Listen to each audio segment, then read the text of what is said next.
Jordan Moore with the All-American Sean Cody, our quarterback Cody Kessler, and the head coach Lincoln Riley, presented by iTrust Capital, the official crypto platform of the USC Trojans.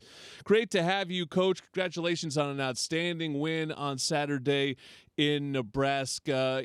Talk about the growth of your program, because I know that in a lot of ways all games are the same, but it felt to me in that building like Nebraska was like a poker player that put all their chips in. I even watched the television broadcast, and Matt Rule, they're used to sellouts, but he even said, like, this is different, this is special, and yet you guys repelled it all. How were you able to do that at this stage of your program? Yeah, I think it's just kind of one of the next steps in our growth overall to be able to go in to an atmosphere like that. Like you said, the game definitely had that type of feel. I think anybody that was in the stadium felt that. And so that you're going to get their best shot. And for us to weather, not a very good start, which is, that's one of the big keys on the road, right? You always want to get in there and get off to a good start and get things going, and we didn't start well. To weather that, some of the offensive struggles, certainly, especially in the beginning of the second half, to make some of the plays there at the end to get it done was important for our program. It was important for this team this year because this team's in a really cool position right now.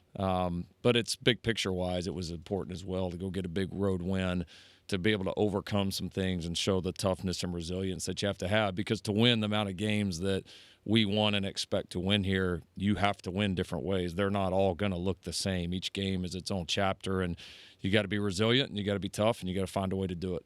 Coach, in that game, is there something that think was the most significant kind of moment in that game where it kind of felt like it turned in your advantage and you took it, or was it kind of just a culmination of different things that kind of came? I think the beginning of the second half. Okay. That was we got stops. We had two drives offensively that ended disappointing fashion. We had the turnover and then got there to midfield, didn't convert, and we were able to then simultaneously go right back on the field. We forced I think a punt, the turnover, and then the missed field goal. I think was back to back to back, if I'm sequencing right. So that to me was huge, because it was like, all right, we start playing well defensively. We're giving the offense a chance to go get that score to put us right back, tied or be right there.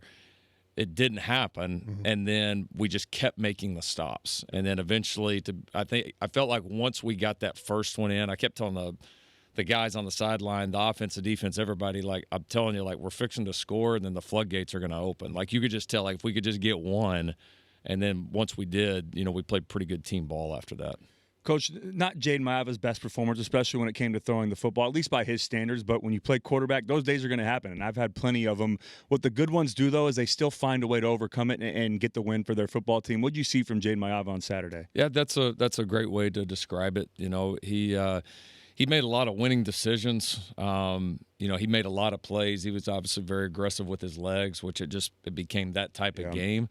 We weren't sharp in the throw game really at all, and we dropped some passes. We missed some passes that we typically make. We had a couple of protection issues, and a couple of those came on ones where we had big time opportunities, and so we just weren't sharp enough against a good pass defense, and so that wasn't there. But the ability, obviously, for us to run the football and for him to impact the game the way he did running the ball, I thought he really settled in after the interception, honestly, and played pretty darn good ball after that.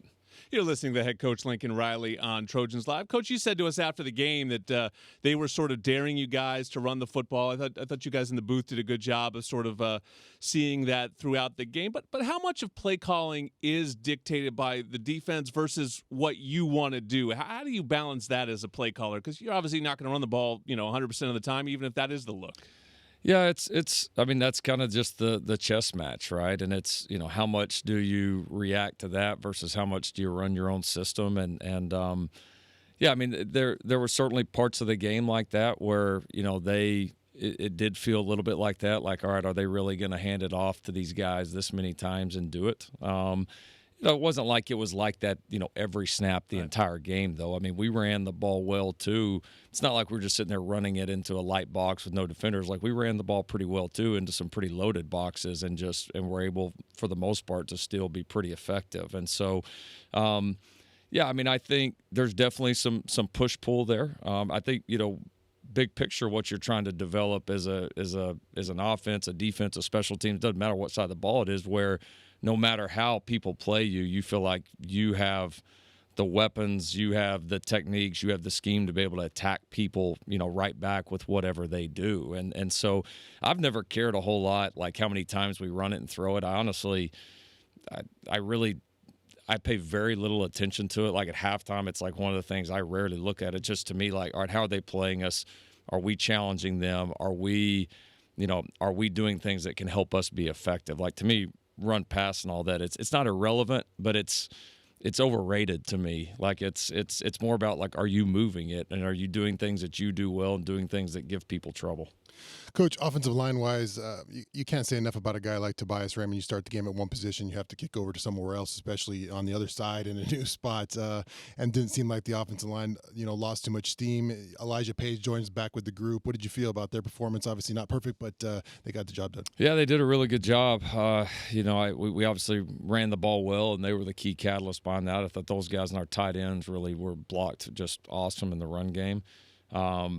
We lost Alani right there at the beginning of the second series, and so had to throw Kalen Miller in there, and Kalen did a great job. He played a heck of a game. I thought he was really effective. It was good to get Elijah back going. He did some really good things in the game. There was also still a little bit of rust from missing all that time, but he was definitely effective, and I think he'll just get better and better as we go.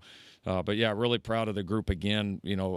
A lineup change right in the middle of it or right in the beginning of it, and we were able to withstand that. We had a couple of protection issues that have to get cleaned up, and I think probably the biggest thing that hurt us there was the two false starts on 4th and shorts, that were big plays. So we got some things to clean up, but once again we played a pretty effective game.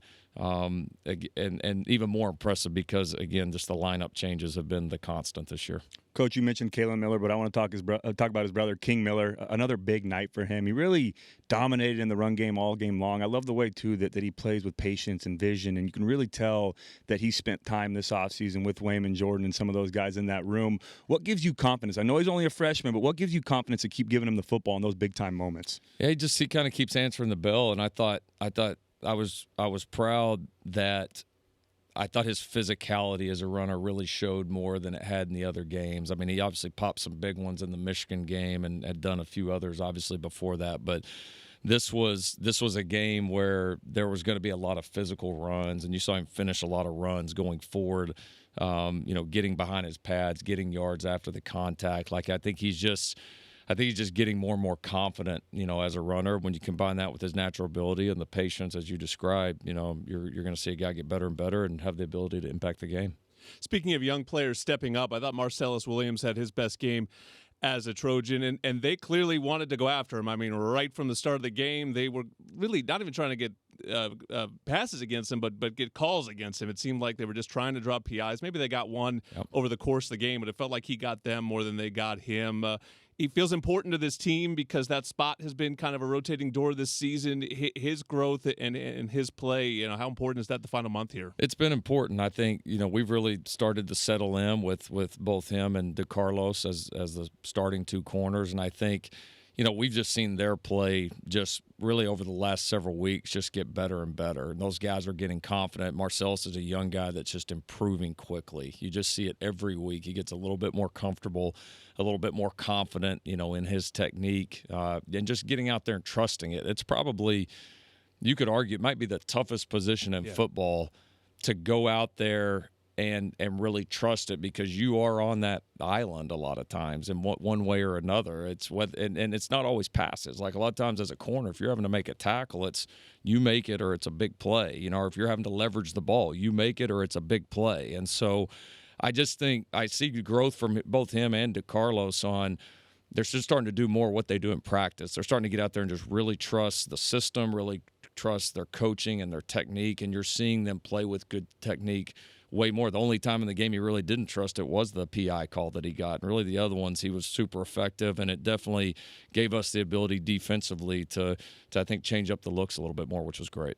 Short week here, USC versus Northwestern coming up. It's brought to you by Children's Hospital Los Angeles. That is the partner for this Friday Night Lights game. 6 p.m. is our kickoff at the Coliseum. Great to be back in the Coliseum. Been about a month. Trojan Tailgate Show will go on at 4 o'clock. The game is broadcast on Fox, but if you are in the area, we want you in the house to help close this season. We will talk to Coach about that big game coming up on Trojans Live. Jordan Moore, Sean Cody, Cody Kessler, and the head coach, Lincoln Riley. Appreciate you staying with us here, Coach. We're excited about being back home against Northwestern. It is a short week. What does that change for you guys playing on a Friday night? Changes a lot. Definitely coming back from another time zone and a late kick or there just kind of resets the entire week. So yeah, we are certainly early in the week. We've had to amend the schedule. The middle will be fairly normal to what we do, and then certainly the end will be a lot different when you're just doing it on one less complete day. So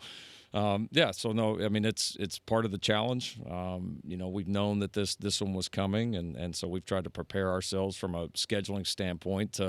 It's always a balance in these short weeks. It's getting the team ready to play, preparing, what you want to do and the opponent and all of that. But then there's just a recovery piece to it right now, especially when you're in the second half of the season that you obviously have to have an awareness of as well. So we got to do a good job finding the balance between taking a prepared but also very fresh football team into Friday night. Coach, I'm curious. You had a play call against Notre Dame where people thought, oh, what's he doing? And you owned up to it. You said, hey, and then you have a game where you have two beautiful play calls and no one's bringing them up. This flea flicker, you got and a 2-point conversion. I don't hear anybody talking about where's all the questions now. It must make you curious. Hey, where's the questions at now, guys? Hey, if they're not asking questions, that's maybe a good thing, right? So no, it was good to see. Good to see the guys just execute them in those moments. They were obviously two really, important plays in the game and plays that we had confidence in. And it still comes down to execution in those moments. And our execution on those two plays was really good. And we had a lot of confidence coming into the game in those. And like I said before, there's never a play that you call. You have different confidence levels on all of them, but there's never a play that's 100%. It's still things have to go right. And you just, I've always believed, you just can't sit there and call it wondering what if all the time. Yeah. You got to be aggressive. You got to trust your players. You got to go. I had this written down. I just wanted to follow up on that. Can you take me inside the Lincoln Riley trick play lab? Did you make that play in the summer when you're bored, or did you write that before the game? We don't want to give away our secrets here. No, I just want to know, are there other people that help you with trick plays? What's the process for a trick play? For me, it can happen a lot of different ways. Sometimes it's something else that I see in another game that's not related to us or the opponent in any way. Sometimes it's something you see from the opponent. I've just tried to always, again, I think a lot of people see those things. It's probably just having the guts to do it at the end of the day. A lot of people don't. And I just think, I think our guys enjoy it.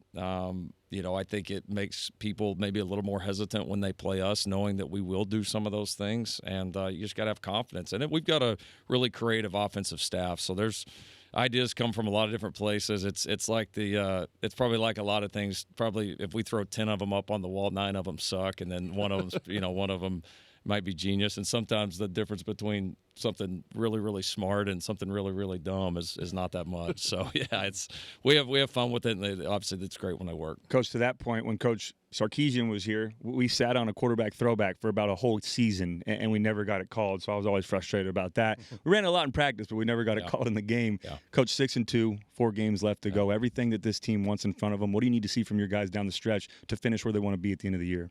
Well, we've got to just keep improving. We got to keep learning about ourselves as we go into these different battles and correcting the things that we need to correct and taking the steps that we need to take. And this is this is championship November. This is the time where if you're going to do it, you got to go play your best ball. And we put ourselves in a cool position here. We got a really good record in the league. We play in a tremendous league. We got 3 of the last 4 right here at the Coliseum. We're going to play 4 good teams here coming up. We know that. And so, but those 4 teams are all going to play a pretty good team too, and so you work all year to kind of get this time of the year where you really got something big riding on it, and really some cool things that you can accomplish. So this is a time to go be at your very, very best and to go embrace it. And it's going to take our whole team. It's going to, for the 3 home games, it's going to take our home crowd. Like, it's just going to take everyone. But we got a chance to do something pretty cool. What do you see from Northwestern? They're a good football team. They really are. They've had some big wins this year. I think they're in a lot of ways what you would expect, and I mean that totally as a compliment. They do a great job offensively of controlling the ball, trying to control the clock, and give you enough unique change-ups that makes it a little tough to zero in on them. Defensively, they tackle the ball extremely well. They've got a system you can tell that's been in place here for a few years that they run very, very well. They're aggressive. They've done a good job holding people down in the run game. It's just a tough, gritty, well-coached football team, and you just see that week in and week out with these guys. Coach, I thought I saw a big bounce-back game from the linebackers. Desmond Stevens with a big bounce-back game. Eric Gentry obviously always been contributing the whole year, and then Jaden Walker rotating into that mix. What did you see from those guys? Yeah, that was I thought a big key to the game. It was a group that we really challenged. After the previous game, that we had to play better there, just flat out. We had to play more physical, more downhill. We had to attack blocks, And you saw that. I mean, I thought Dez played his best game, up to this point. He's obviously got a long career ahead of him, but, it was cool to see a young guy like that really respond, especially in that type of atmosphere. He was really physical, was all over the place. I thought we certainly played more gap sound, but we also we were just more aggressive. Downhill. We triggered more. Yeah. We were more downhill. There was not the air in the run game for the most part was pretty limited. We got to tackle better. We knew they were going to challenge that. We said it right here a week ago, and we missed some tackles, but we were aggressive to the point. And even a lot of the runs that broke, it had to kind of break out sideways, and we were able to rally guys to the football. So, much better game, and we're going to get challenged again that way, and we got to respond again. Coach, you mentioned it briefly, but that atmosphere that Nebraska created, that is a legit advantage. And I've played in some of those type of games. What's your message to Trojan fans coming to the Coliseum for these last couple of home games? And what type of atmosphere do you want to see them create for the opponents that are playing on the road? It's huge. I mean, it is. It's anybody that's in college football knows it. I mean, that atmosphere the other night, it may be hard to put a point value on it, 7-10 points. Yeah, I mean, 100%. And guess what? So was ours here at Michigan.